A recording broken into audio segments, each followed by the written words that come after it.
Hello à tous et bienvenue dans cette nouvelle vidéo où je vais vous parler d'un projet que j'ai su garder secret pendant plusieurs mois. Donc installez-vous bien et bonne vidéo!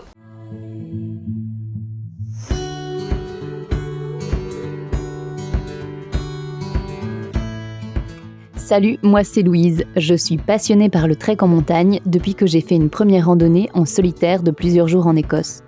Depuis, je pars chaque année en montagne à la recherche d'une nouvelle aventure. À travers mes vidéos, je vais vous raconter mes voyages en trek, mais aussi mes projets. Car à côté de la montagne, j'ai également une passion pour les logements atypiques et nomades. J'ai déjà fait l'acquisition d'une yourte que j'ai transformée en Airbnb. Aujourd'hui, j'ai de nouveaux projets de logement et de voyage en tête que j'aimerais vous partager ici. Bienvenue et abonne-toi pour suivre mes aventures. En novembre 2021, j'ai eu l'envie de réaliser l'un de mes rêves, aménager un van. La van life qui s'est fortement popularisée ces dernières années nous vend ce rêve ultime de liberté avec son petit chez-soi à transporter à travers le monde. Un petit chez-soi que certains ont réussi à aménager avec beaucoup de goût et qui donne envie de se lancer dans le même projet.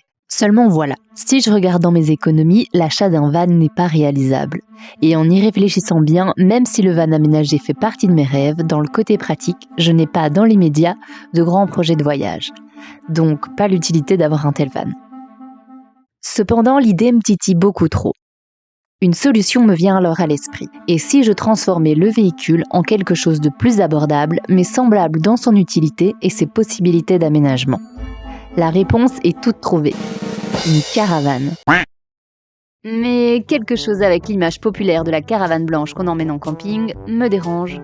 Après, cela me donne un défi en plus, casser l'image peu valorisante qui circule dans nos imaginaires. Après avoir épluché les petites annonces pendant quelques semaines, je suis tombée sur une caravane allemande qui m'a tapé dans l'œil. Ni une ni deux, je contacte le vendeur pour une visite. Je prends la direction d'un petit patelin flamand avec zéro connaissance dans l'objet de ma conquête. Le vendeur me la vend comme une caravane vintage en parfait état de fonction. Il suffit seulement de lui donner un bon coup de nettoyage.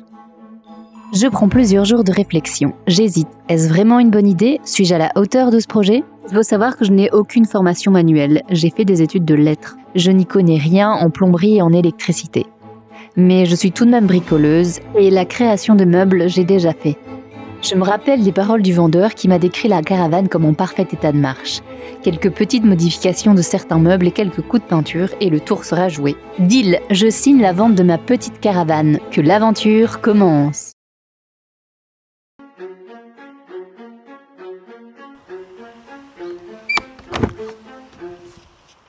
Alors, une petite présentation s'impose.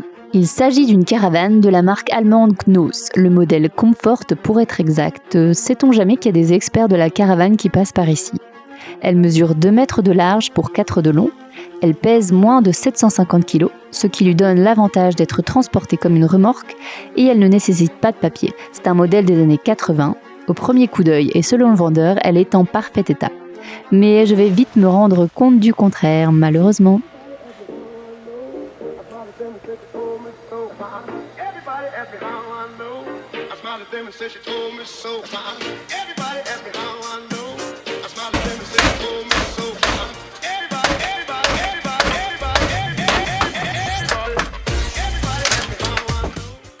Ici, la première étape, ça consiste à démolir les choses que je ne veux pas garder et passer un bon coup de nettoyage.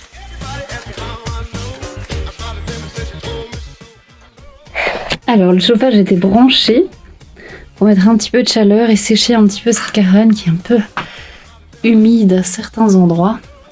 Ici, j'ai déjà commencé à enlever certaines portes d'armoire.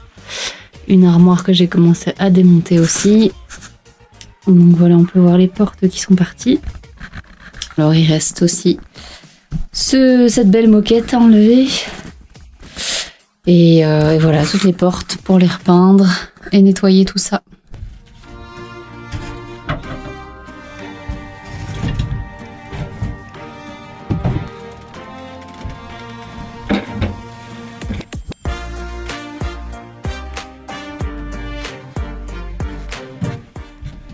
Donc ici par exemple, j'ai fait une chouette découverte en retirant cette petite plinte. Voilà, de la belle humidité. Bon, elle a un peu séché, mais bon, c'est qu'il y a déjà eu de l'eau, l'humidité qui est rentrée. Donc voilà, c'est toujours bien de démonter un peu tout et de faire le tour. Là, je me rends compte que la cuisine n'est plus fonctionnelle et que je n'avais pas du tout prévu de la remplacer. D'où ma tête de désespérée.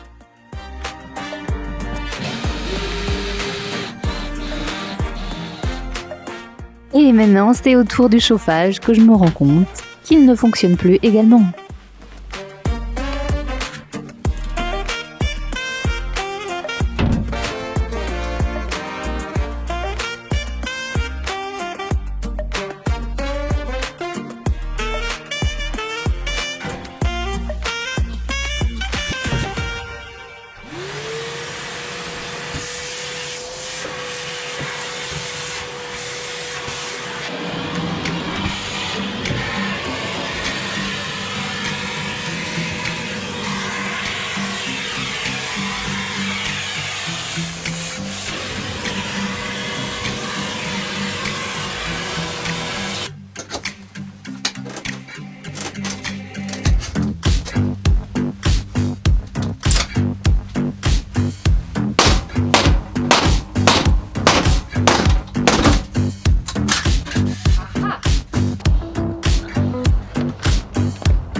Là, je réfléchis à comment me débarrasser du haut de la cuisine qui comprend les plaques de cuisson et l'évier. Comme il n'y a plus rien qui fonctionne, il faut que je l'enlève.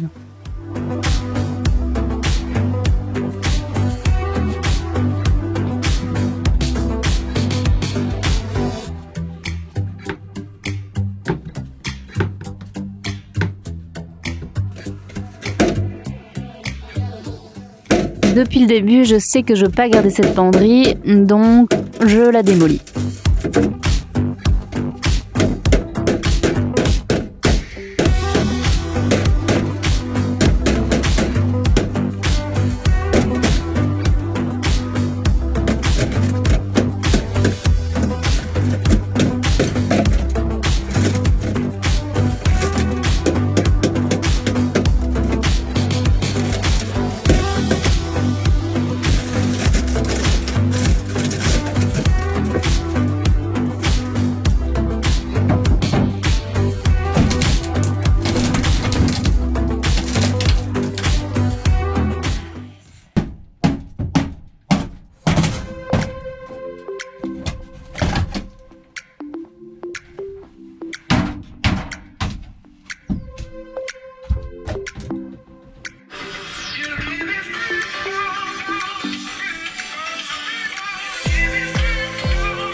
Maintenant, c'est au chauffage qui ne fonctionne plus de virer.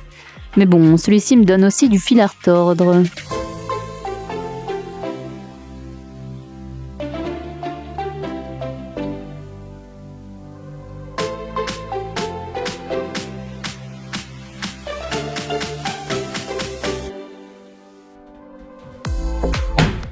Bon, je vous avoue que la démolition, c'est clairement devenu un petit kiff. De tout casser, ça fait un de ces biens fous.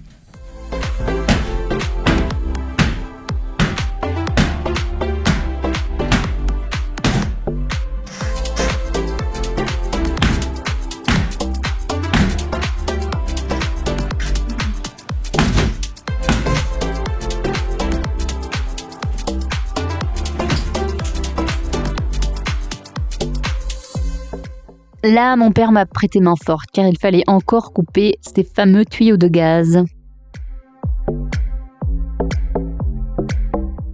Et j'ai enfin pu me débarrasser du haut de cette cuisine.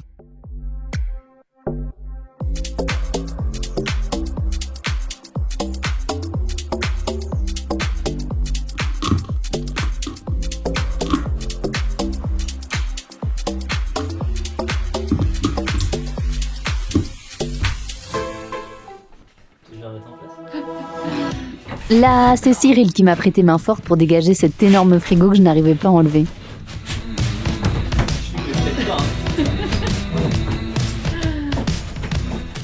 Bon, là, vous n'êtes plus surpris quand je vous dis que le frigo ne fonctionnait pas.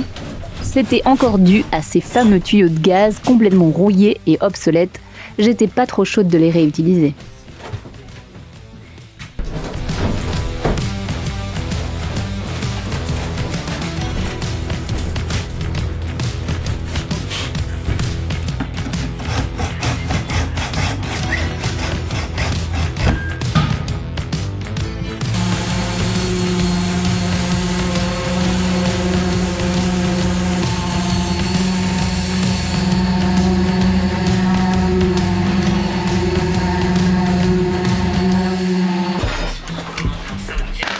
Et encore une chouette surprise avec plein de pourriture qui se cache sous le vinyle. Donc ce serait bien de l'eau qui se serait bien infiltrée. Là, je commence à gratter le sol et je me rends compte qu'il y a quasiment tout qui part. Je vais dégager le maximum du bois qui est complètement pourri.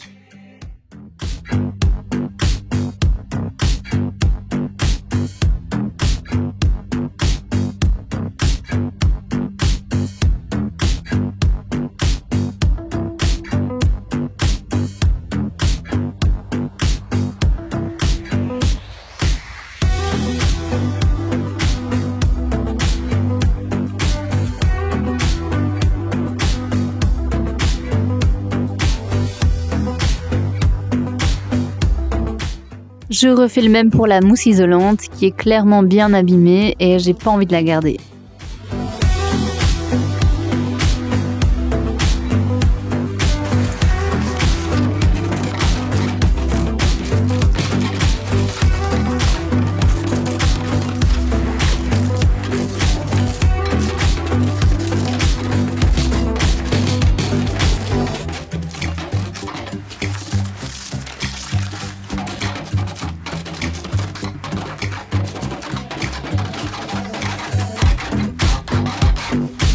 Alors, tout prend beaucoup plus de temps que prévu, mais ça commence un petit peu à prendre forme.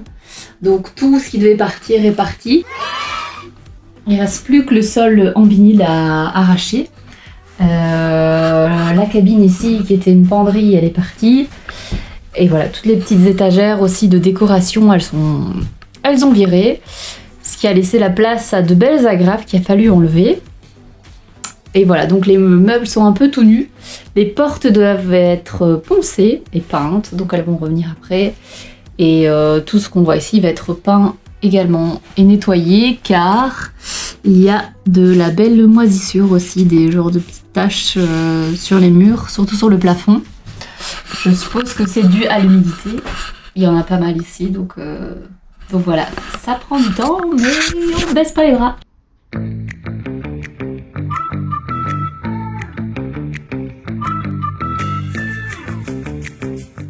Après plusieurs jours de travail et plein de mauvaises surprises, voilà le résultat de la caravane nettoyée. J'ai dû me débarrasser de plein de choses que je pensais pouvoir récupérer, étant donné qu'elle était censée être en parfait état de marche. Bon, la cuisine, clairement, je peux tout refaire. Je ne garde que la structure, mais toutes les armoires avaient pris l'humidité, donc j'ai tout jeté.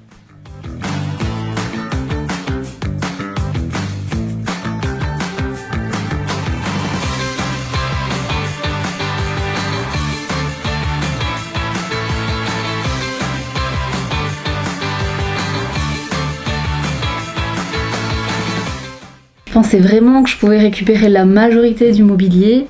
Ouais, je suis bien dégoûtée au prix auquel j'ai payé la caravane. Et pas enlever grand chose, et au final je suis obligée d'enlever plein de choses qui sont pas mal moisies, genre cette étagère aussi là elle doit partir. Et donc voilà, c'est plus de boulot que j'avais prévu. Donc pour la peinture, je pensais la peinture la faire assez rapidement, mais du coup ce sera pas pour tout de suite quoi, tout ce qu'il faut encore terminer. Et c'est parti pour boucher tous les petits trous laissés par les agrafes des étagères, yes!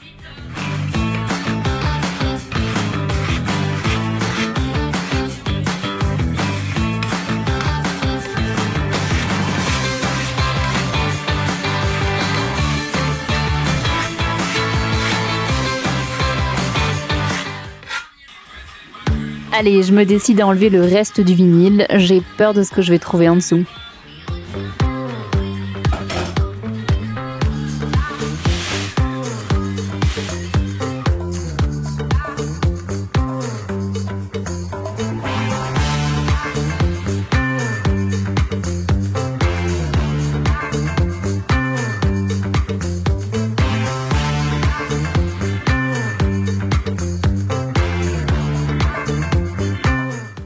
Ah oui, et ce sol, comment dire, la bonne nouvelle c'est que les taches sont dues à l'humidité de la condensation intérieure, donc c'est surtout de grosses taches que je vais devoir poncer et repeindre.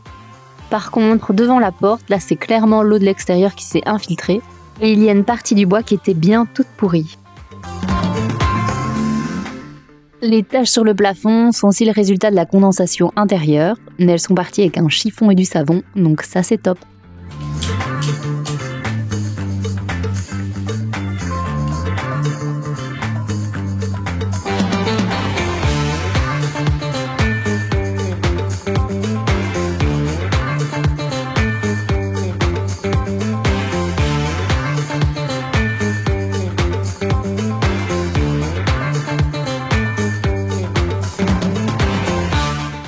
Bon, ne jugez pas ma technique pour mettre de la colle, je me suis clairement emballée sur la quantité.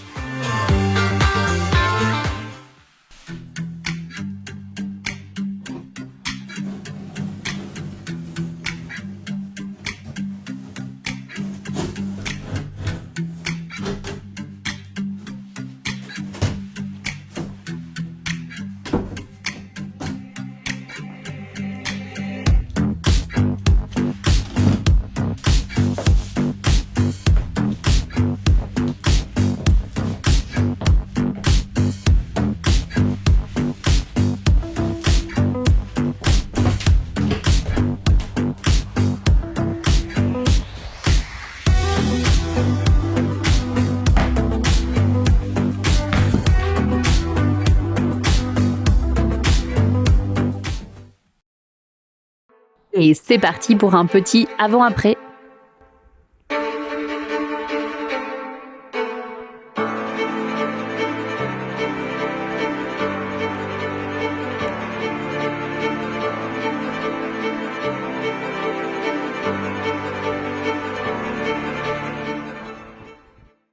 J'espère que cette vidéo vous a plu, n'hésitez pas à me dire en commentaire ce que vous en avez pensé ou si vous auriez fait les choses différemment. La suite arrive très prochainement. N'hésitez pas à vous abonner. Ciao!